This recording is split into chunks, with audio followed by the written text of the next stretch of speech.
All right. Good morning or good afternoon, everybody. Thanks for joining us for our monthly webinar series. This month, we're going to be discussing Social Security. Our Ausperity expert, Shane Fox, is going to be accompanied by one of our close friends and representatives at Nationwide. We actually do a lot of Social Security analysis for clients. We run estimates and can assist with some of that work after this discussion if you look forward to that. So we are going to have some follow-ups. We are recording this, so this recording will be available. And we also have the chat feature enabled as well if you have some Q&A. I did a discussion and a series of retirement planning discussions for Verizon employees last week, received a lot of questions on Social Security. It also seems to be a topic where everyone has an opinion. Your neighbor, your family members have a concrete opinion on when you should take Social Security. We're going to go through why that's a personal decision and why you want to step that up with an analysis and maybe some professional work done. But with that, welcome. Thank you for spending this afternoon with us as we go through a pretty polarizing topic, which is Social Security. I'm going to kick this off to Shane and then kind of be in the background listening and taking notes. So we will have notes that Ausperity creates on this presentation, plus the presentation deck, and also a recording. I know a number of clients aren't able to make this, but they're interested in receiving the recording. So with that, welcome. Thank you, and I'm going to kick this to fellow founder and managing partner of Ausperity Private Wealth, Shane Fox.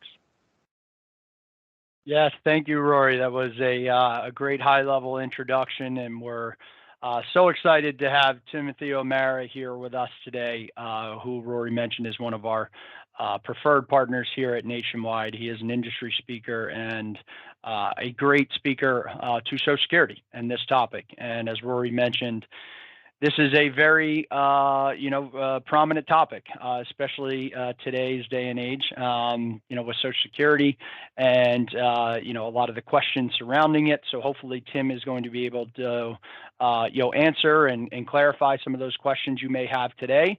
To that point, we are going to have the Q&A section open for today. I do encourage all of you to participate. We are only going to have time for probably 2 to 3 questions. We will have a break somewhat in the middle to answer a few questions that you have, and then probably another couple of questions at the end, depending upon time. So I encourage everyone to use the Q&A responsibly. Ask your top question first, and we'll try to get to everyone's. But as Rory mentioned, we will have some follow-ups. If you are not a client, we do have your emails via the sign-up, so we'll be sending out a blast email after this just to give you guys the presentation deck and also give you the ability to pick our brains and possibly run one of those personalized Social Security analyses for you, which Tim will get into in this presentation. So without further ado, again, I mentioned Tim O'Hara, who is with Nationwide and is a very well-known and respected industry speaker on this topic. Tim, thank you for being with us here today. Shane, Roy, thanks for having me. Appreciate it. Thanks, everybody, for making the time this afternoon. And to kind of echo what Rory was saying, there's a lot of opinions out there on when and how and who you listen to. And I just want to I'm going to preface everything and say, I will not be the person to tell you when to take it. But what we're going to do today as we go through this is we're going to show you basically how you can map out to either reinforce your thoughts in what you think you were going to do as far as electing your benefits, or possibly open up another avenue that you didn't really know about when we talk about Social Security. So the unique thing about what I do is, yes, I've been in sales in my previous life. I've done a lot. My job now is today, especially with the time we have, is pure education, because there's nothing to purchase around Social Security. I will introduce you to a process, but there's no product that's involved. We just want to make sure that everybody's comfortable about the decisions. Nationwide as a company you're probably familiar with. You've heard our jingle. Nationwide Retirement Institute's a little different. We're a small group inside the larger enterprise, and we basically do these 3 things, 2 of which we'll do today. I'll give you education and insights. I'll introduce you to the 360 Analyzer, which is our Social Security analysis. And then after, if you have anything questions that you have, we're still going to be here working with Rory, working with Shane, and going through Ausperity and answering those questions as you guys bring those back to the team.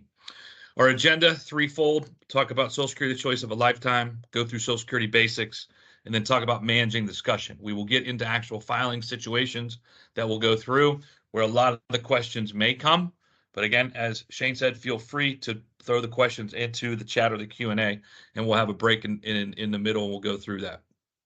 So to kind of lay the foundation and understanding of, number one, some jargon or acronyms that the Social Security Administration uses that people get confused about, is we want to understand full retirement age.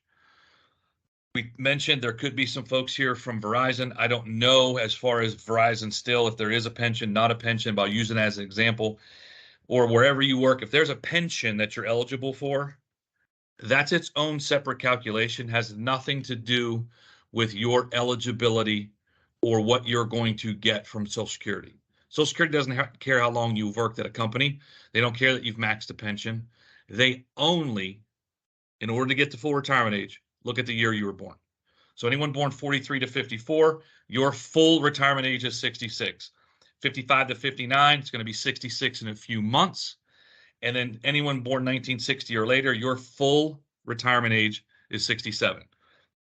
Now, if you kind of heard, I kind of enunciate full with a little pause, because I want everyone to understand full retirement, I jokingly say, is kind of like Disney. It's when all the magic happens, right? Number one, there should be a cartoon bubble. When you hear full retirement age, there should be a cartoon bubble that pops up, and inside that bubble, it says 100%. Because at that age, you are eligible for 100% of your benefit. You are not reduced anymore because of age. There is no withholdings, no penalties, no anything. It frees you up to do some certain things. Not saying you have to wait till full retirement age, because we're eligible at 62 and we get delayed credits all the way till 70. But we kind of have to understand what full retirement age means and how it is, because full retirement age only applies to the year that you were born. Now, to quickly go through this, what we want to do is just show. Yeah, I know people are telling me to do this and telling me to do that, and I might do this, kind of, again, what Roy was talking about. Well, what do the percentages look like? Give me a little bit of confidence in what I'm looking at or what I'm thinking, or make sure that maybe I'm doing the right thing. Here's the percentages. Right now at 62, 31% of the folks elect their benefit. Now remember, that's going to be in gray because we're not at full retirement age, so we're less than 100%. Then we have another group, which is 63, 64, and 65. So the other ages, again, before the first full retirement age of 66. So over half the folks are taking it early. I don't have a problem with that at all, except I have to ask you a question. This is different. Our answer is different than probably our parents, and way different than our grandparents. If you tell me at 62, yep, Tim, I'm going to take my Social Security check, I'm going to look at you and say, okay, are you going to stop working? If you say yes, I'm going to ask you, how are you paying for healthcare? Because you're only 62. 94% of employers in the United States say you quit, you lose coverage. There's no rule or regulation that says they have to give you retiree insurance. But think back generations, or think back decades, mid-70s, early 80s. I don't care where you worked at. A majority of the places back then would be like, yeah, if you've worked here X number of years, you can stay in the healthcare plan. Doesn't bother us. Well, it didn't bother them back then because it wasn't as expensive as it has grown over the last several decades.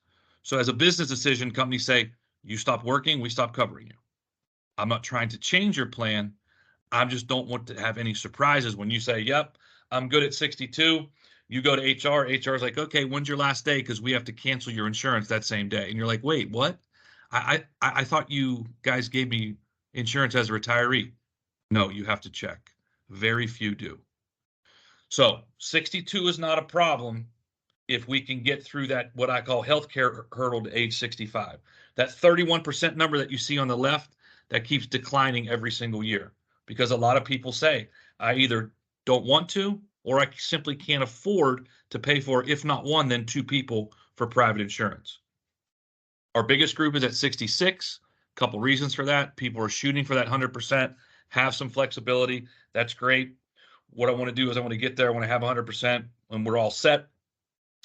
Also, that the reason that is big, the biggest one, is the sheer number of people that are aging through the age of 66. On average, over 10,000 folks a day, age to 66. 10,000. So this is just a sheer number of people. And if their target is to get to full retirement age, just because of the baby boomer wave that's coming through and aging through, that's a very, very big number. Then, if you that's at 100% for 66. Then we kind of fall off a cliff because people are like, yeah, I heard you can delay. Tim, how do I get the biggest check? I'll tell you it's based on math. The math says wait till 70. Again, I'm not the guy jumping up down on the table saying you got to take it at 70. If I had 100 of you in the room and I said wait till you're 70, 95 of you would run out the door and there would only be about 5 left because only 5% really wait that long. So what we're going to do is just understand all the nuances between all those ages. The other thing I need to explain, which is the other restriction, withhold, or penalty, because there are 2 things. I think Rory said, if you're taking notes, please do. 2 things that will always reduce your check. 1, age. If you're under full retirement age, you're not going to get 100%. Number 2, under full retirement age. If someone says, hey, I can get great health insurance at work, I'm going to continue to work, but I'm eligible for Social Security at 62. I'm going to go ahead and take my check. They're going to penalize you. On the left-hand side, under the blue bullet, this is under full retirement age. They're going to withhold $1 for every 2 that you go over the annual limit. What is the annual limit? $21,240. You go over that number, you go over by $2, they withhold $1. Example I use, someone makes $41,240. Well, 21,240 is allowed, 20,000 is over. To take the 20,000 divided by 2, they're going to withhold $10,000 of your Social Security income. But what they say is, we'll give it back to you. So jump over to the right-hand side. At full retirement age, another thing happens. Now there is no earnings limit test. You can make $5,000, $50,000, $500,000 a year. Doesn't matter. Doesn't matter at all. They don't care. So now at 66 or 66 in a few months or 67, you can sit there at work and say, oh, I'm eligible. I can increase my cash flow so I can go ahead and I can do it at 66 or 67, whatever it may be. And they don't penalize you. And they will give you the money back. But they don't really explain how they give you the money back. They're like, well, you have $10,000 in mine. I'm now full retirement age. You go run it in the Social Security Administration office and say, hey, it's me. I'm here. My money. You have $10,000. Can you please pay me? Write me a check for $10,000. They take a big deep breath. They shake their head. And they're like, nah, that's not really how it works. Here's what we're going to do. I'm going to look at this thing called life expectancy table. It says you're going to live to 84.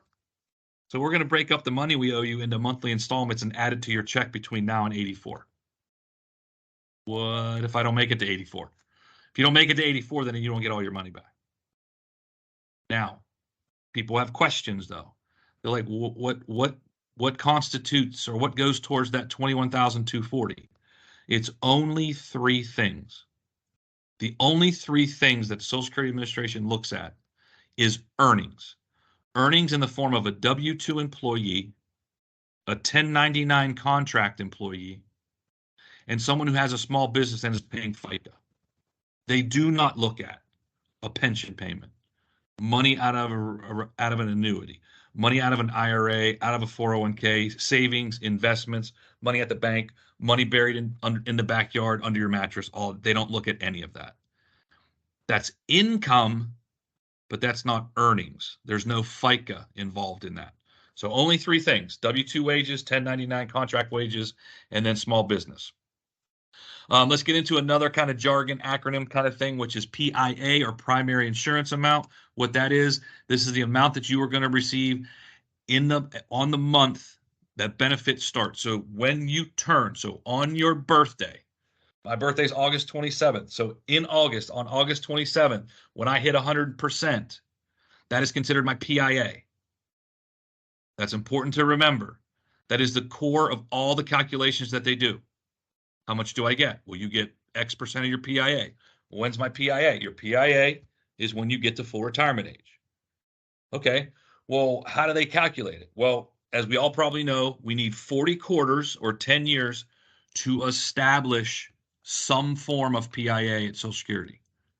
What you may not know is that Social Security, to calculate what they're going to pay you, is going to look at your lifetime earnings. Every single year you worked.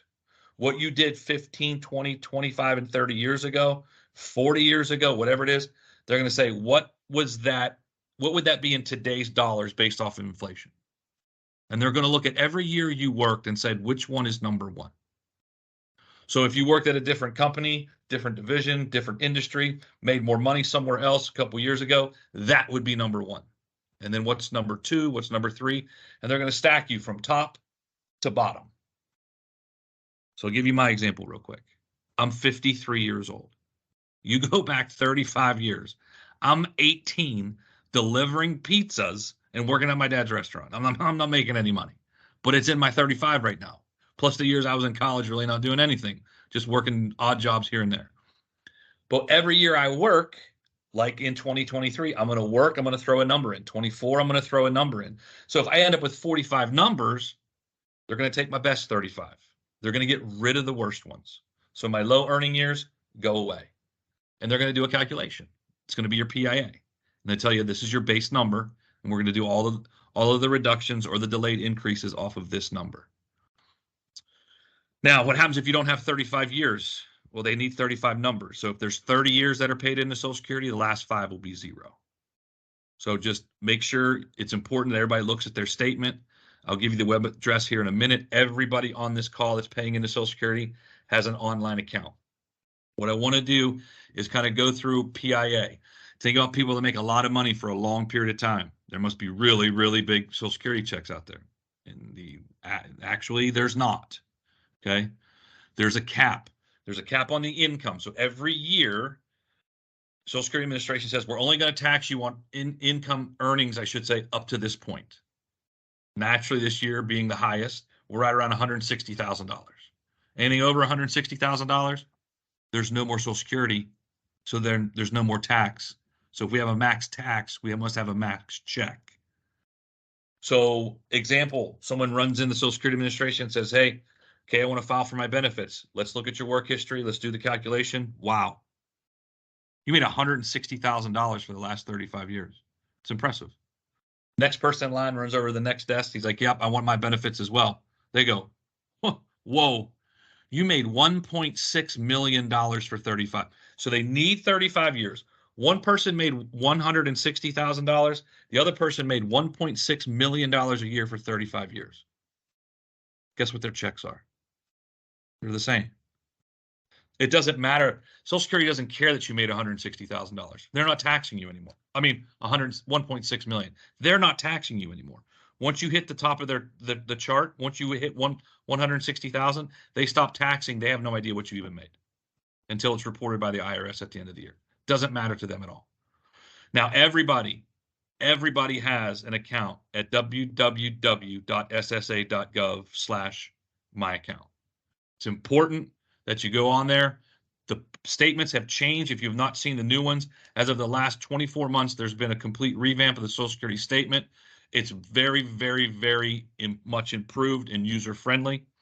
It helps with you making a decision as well. So make sure you go and look at that. Just remember, we're gonna look at the same chart again here, but we're gonna go through percentages now. So let's look at someone who has a full retirement age of 66. You go early at 62, you're only getting 75%. If you wait till 63, it would be 80. Then we get up to 100. Then we scoot all the way through, all the way out till 70. You can get 132% of your benefit. Sounds good. How many people actually wait till 70? 5%. There's nothing wrong with waiting with 5%, because as we go through and we talk about our analysis, the suggestions a lot of times based on life expectancy, which is we're all living longer, is that the longer you delay, the bigger the check is, the longer you're going to live for, you're going to get bigger pay raises. I'll walk you through all that.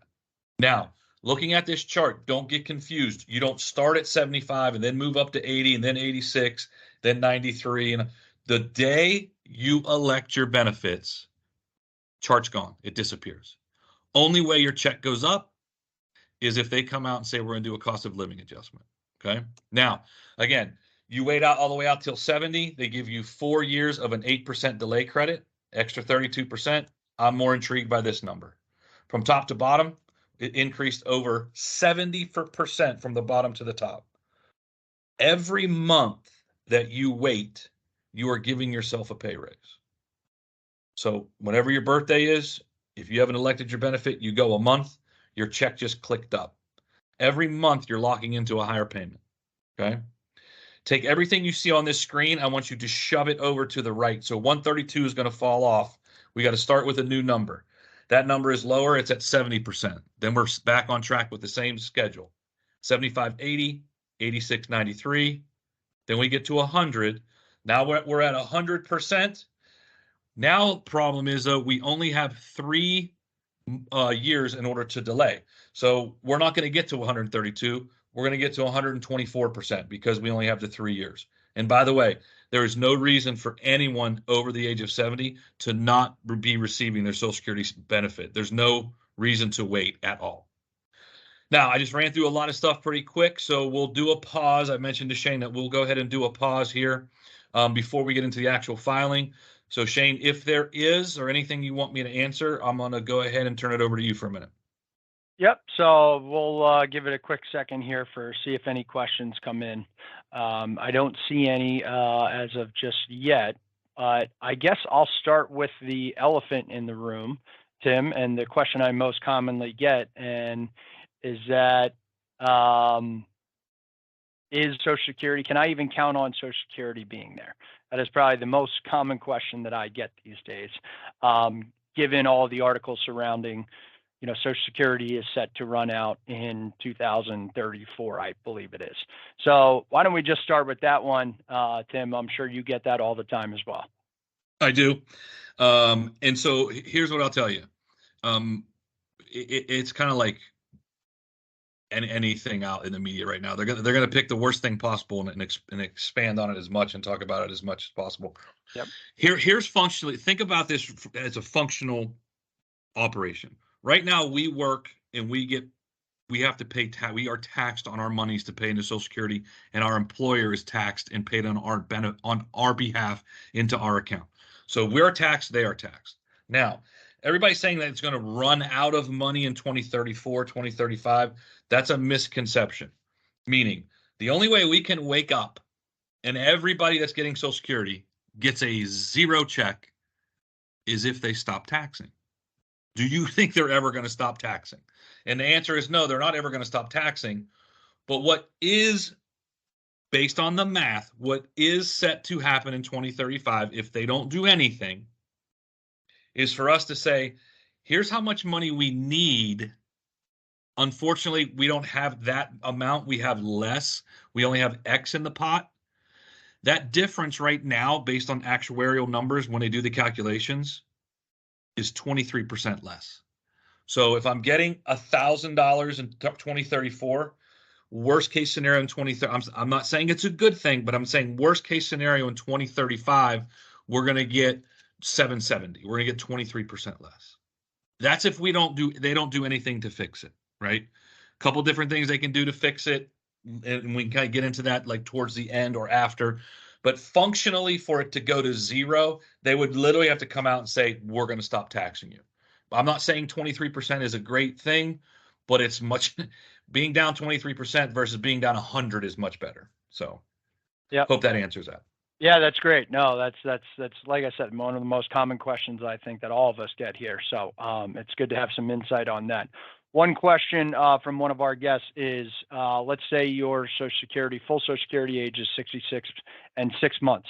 Is it 6 months on your day of birth, or is it 6 months on the month of your birth when you are eligible to start collecting? It'll be 66 and 6 months on the day of your birth. Okay. Yes. Great. Yeah, I think that's all we have for right now. So I think we can move it along, Tim. Awesome. So what we'll do now is kind of shift gears. We did the science a little bit, kind of understanding that. Now what we want to do is say, okay, well, I know there's a bunch of different rules and regs, which there are over 2,700 filing rules. What apply to me? What does not apply to me? What may affect me later? So you see 5 bubbles. For our discussion today, I'm going to go across the top 3. I'm going to talk about spousal benefits, introduce you to my parents. I'm going to talk about surviving spouses, use my parents as an example. And then I love my in-laws to death. They were married for 16 years, but I throw them under the bus every presentation, and I use them because they're divorced, and I kind of go through divorce spouse situations. So again, this could be where their questions do pop up, the what ifs or the what about me's. So please use the Q&A or chat to go ahead and throw those in. So spousal benefits. Introduced to my parents, Tim and Chris. They got married at a young age. My mom was 21 when they got married. So if I kind of do the math and say, okay, well, 21, you need 10 years of work to establish your PIA. My mom didn't start working at 11.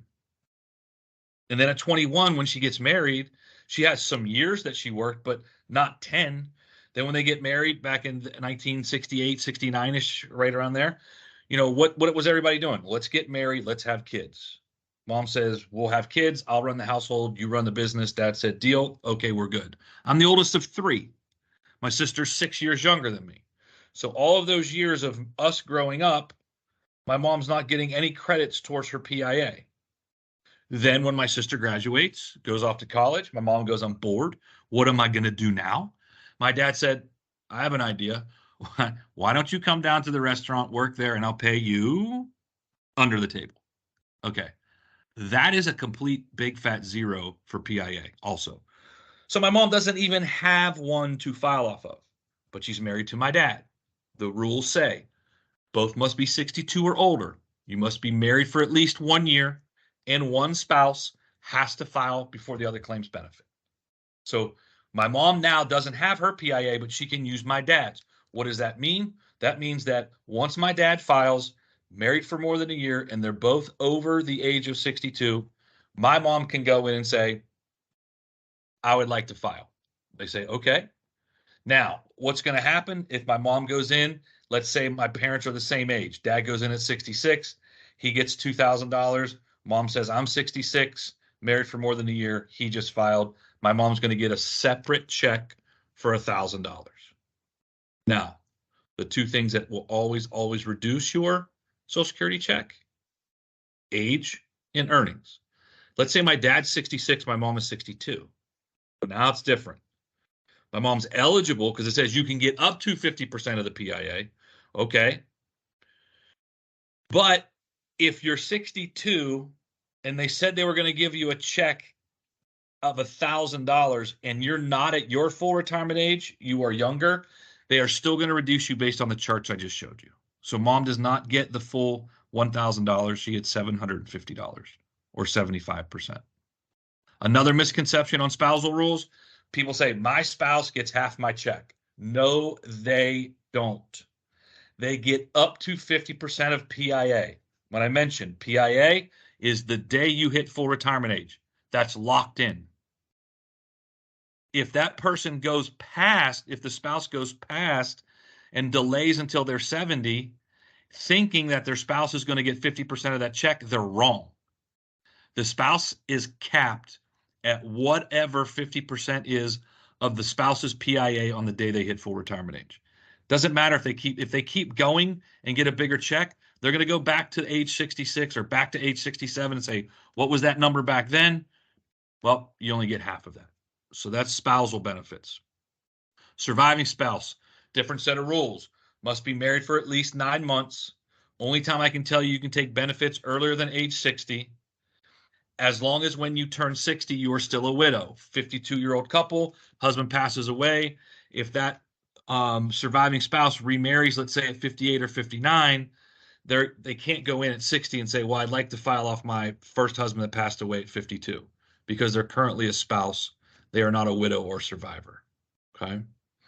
Now, go back to my parents. Okay.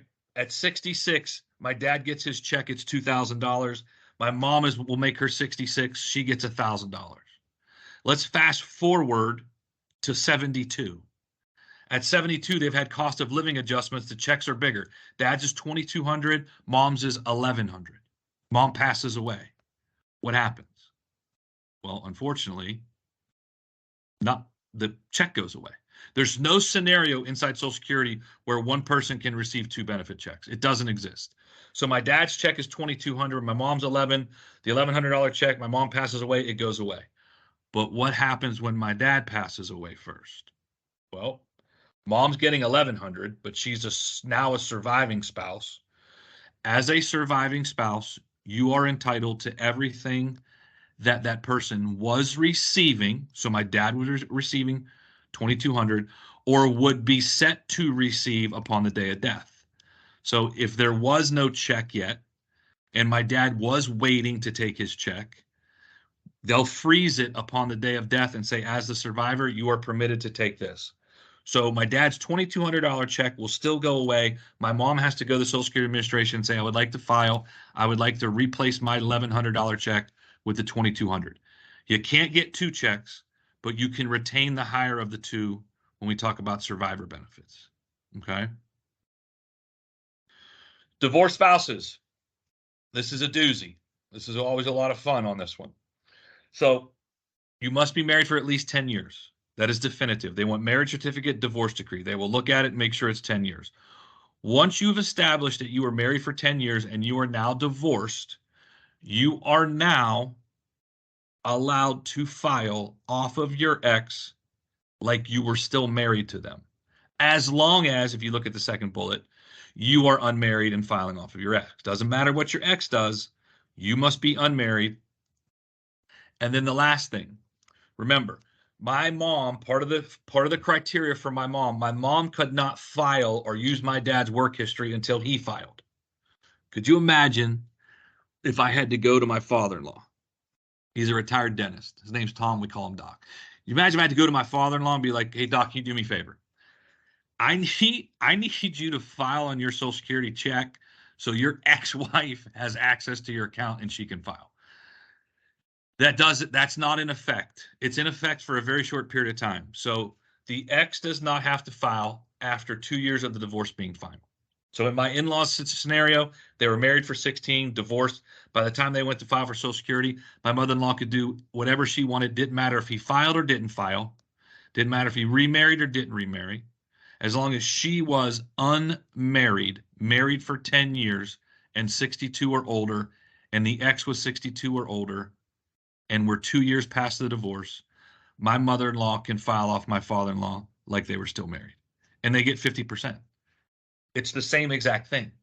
Now, my mother-in-law or my father-in-law could be remarried again to someone else for 11 years and then get divorced. Guess what that person's eligible to do? The exact same thing that my mother-in-law is. I'm not here encouraging or hoping that people pack in a bunch of 10-year marriages. But if it happens, if you're married multiple times and then divorced but married for more than 10 years, each ex that remains unmarried has access to your Social Security benefit. It doesn't hurt you at all. My mother-in-law, though, thought, I'm going to take half of his check. And I'm like shaking my head. I'm like, no, Grandma. It's not how it works. He gets his $2,000. You get your thousands just like you were married. Doesn't matter as long as you are unmarried. Now, I had people tell me, no, you're wrong. I put it in my divorce decree that they can't access my Social Security account. I'm like, well, you paid the wrong attorney. Because after 2 years, they can't keep you from filing on your ex. And then if you file on your ex, it doesn't affect you anyway. I've had people say, yeah, well, I have no idea if my ex has even filed off me or not. And you may never, ever know because it doesn't affect you. Now, with that, I don't know, Shane, if we want to check chat again, because I ran through those before we just go through the output that you guys can do, if there's anything there. Yeah, I'll let me just check here. Let's see here.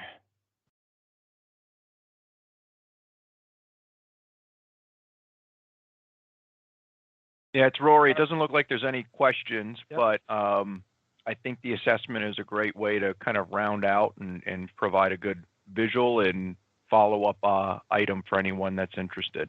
And I have just a quick question, Tim, that I think I also get a lot that I think individuals will find helpful. One of the things I think some of the changes surrounding Social Security, and maybe you can just provide some insight, not that it's going to be anything you can speak to definitively, but the possibility of backing up the full retirement age or decreasing the cost of living in the future. Yeah, so back to the original thing about the viability of Social Security. And back in 2015, we spent a week in DC, and we had the luxury of talking to a lot of folks who are not handling Social Security, but they're kind of their focus is Social Security. Kind of how can we figure, and there's in the gist of it is there's different levers you have to pull, right? We can change some rules, which we can understand, but the big thing is they're not up to speed on longevity and what we look at, right?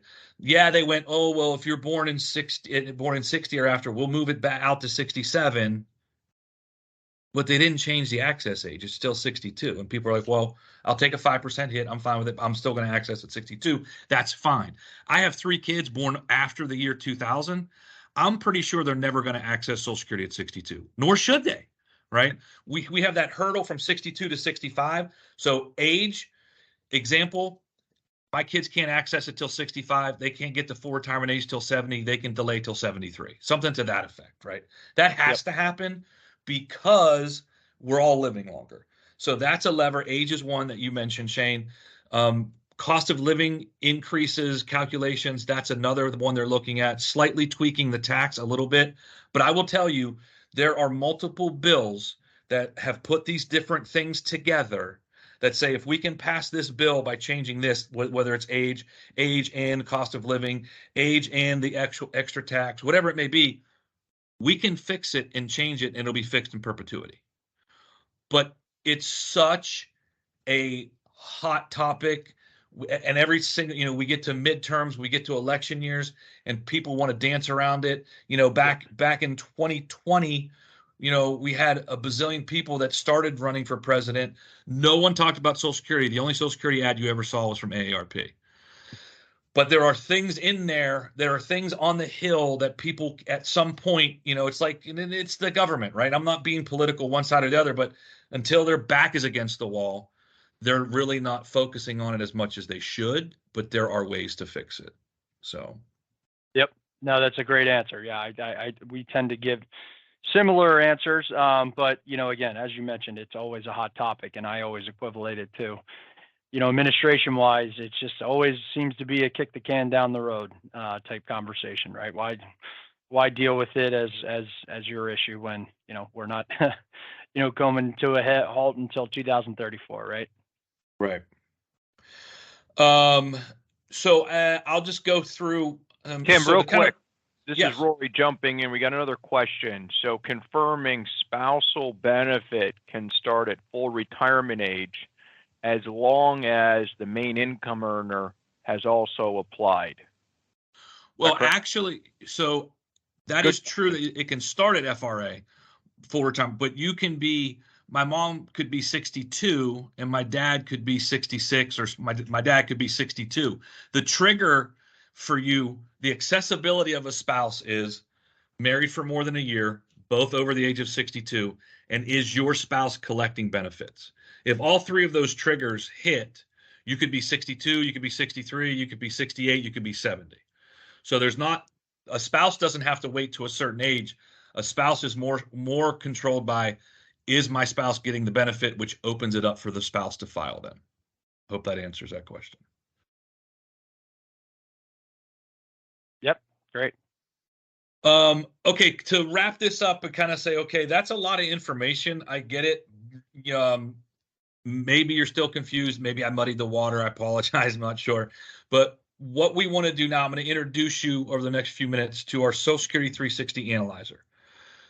We are going to analyze your Social Security income ability. So how can we maximize? Now, I'm going to show you how you can maximize, but it may not fit in your plan. So none of these are right or wrong. They're just suggestions. And to just let you know, yes, we're going to analyze your Social Security. No, we never ask for your Social Security account number or your Social Security number itself. We can't access any of that. Everything we do is going to run through Rory and Shane. So this is what the report cover looks like.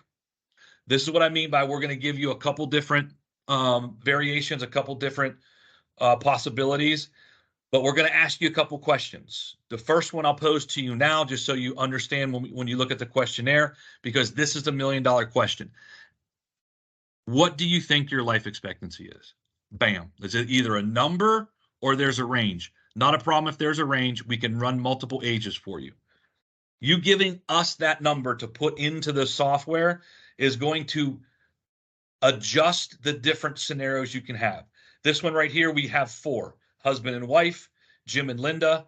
Jim says, I think I'll live to 80. Linda says, I think I'll live to 85. Okay. Based off of that and the fact that Jim's a little bit older, numbers say Jim's going to predecease Linda. The black line says, if you want the most money back over totaling all of the checks that come to you from Social Security, here's what you do. Jim, you wait till 70. You get paid for 10 years. Linda starts hers at her full retirement age. She gets paid. You pass away. She gets that check, which is the biggest possible check for the next 5 years. Bang, done. Jim goes, nah, not for me. Don't want to wait till 70. Okay. We'll start you a little earlier then. We'll start you at full retirement age and wait till she gets to full retirement age. That's what's in the orange. Not a dramatic drop off. It's just less. But then Linda goes, hold on. He's a couple years older than me. If he starts his, I want to start mine. We're going to be retired. We're going to go travel. Well, then let's go to the light blue. And then for everyone out there saying, you better take your check as early as possible at 62, because that's how you get the most money over time. Unfortunately, that's a misnomer if you live past the age of 79 into 80 and into your 80s. If you live that long, as you can see by the math, taking it at 62 versus taking it later and living to 80 or 85 gets you the least. It's not wrong. I'm not telling you not to do it. But if people are dead set on, I want the most money back from Social Security, well, then what you want to do is one of the other scenarios based off of what you see here. We do a break-even chart. So, well, what if I change? What if I did this? Which was the best for me? We do that calculation. You don't have to worry. What if I wait? We do the break-even chart for you. And then we ask you another important question. This is kind of retirement planning 101. Tell me how much money you need to operate your household once you stop working and paychecks stop. Because what I do is I say, okay, Jim and Linda says, I need $100,000. Well, here's $100,000. And the first building block of your retirement income plan is, here's how much Social Security is going to give you based on the different colored bars I just showed you. So the report itself is about 12 pages. If you have four suggestions, if you have 3, then it's about 9 pages. I'm just letting you know when you get what are all these pages? We're giving you more information than you've ever seen around analyzing your Social Security. Understanding that Social Security will be a foundation, but it's not your retirement plan. That's why you're working with Rory. That's why you're working with Shane. How do I fill the gap? Is your number bigger than Jim and Linda's, so the gap could be bigger? How are we going to do that? It's just kind of getting the ball rolling, looking into the future and saying, hey, what am I going to do? And then this is our questionnaire. I will tell you, based off the questionnaire, the highlight of this, everything we receive is from whatever information is in this gray box. That is first name, last name, firm, and phone number, meaning we only receive it from the licensed financial advisor and we only send it back. When you go to fill your information, we're going to ask you questions. We don't ask you for your home phone number, your home address, your cell phone, your email address, your Twitter, or what now is X, your Facebook, Insta. We don't ask for any of it. We will definitely get on the phone and talk with you if you have questions, but we have no way to contact you, and we never ask for your Social Security number. So that was a lot we kind of ran through. Guys, I don't know if you guys have any comments or if there are any more questions that anything came in or anything you need me to answer, but I will just encourage everybody on the call. Please, I know you're already either looking at or we're not charging a fee for any of this. There's not anything behind it. We just know that everybody is trying to figure out, am I okay with my strategy on Social Security, or I'm completely confused and I don't know really what to do? Can I get a better idea? All we want to do is map it out for you. So thanks. I'll turn it back over to you guys. Yeah, Tim, thank you so much. That was extremely helpful, obviously very knowledgeable as always. I think hopefully all of our attendees here got a lot out of that. But again, very high level. Every client is going to be different. We stress that as a firm here at Ausperity. No one client is the same. They don't have the same family dynamics, the same income history. This is going to be very tailored towards you and your situation. So I encourage everyone who is on the call today or who listens to the webinar, again, please utilize us. Nationwide has been a phenomenal partner of ours. They are not intrusive in terms of trying to get you to buy any kind of products or to sign up via their Social Security. This is simply informational and for your benefit. It is an added benefit that we offer to clients.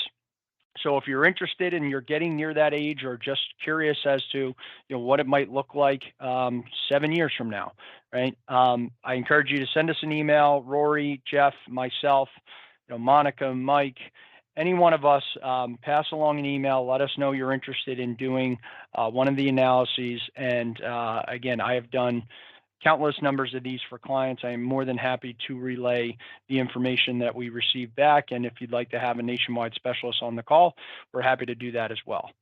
So with that, thank you again, everybody, for attending. Tim, excellent as always. Thank you so much for your knowledge and your expertise and laying out those scenarios. Everyone, have a great rest of your week, and we look forward and most likely will be in touch with some of you soon. Thanks, Tim. Thanks, everybody.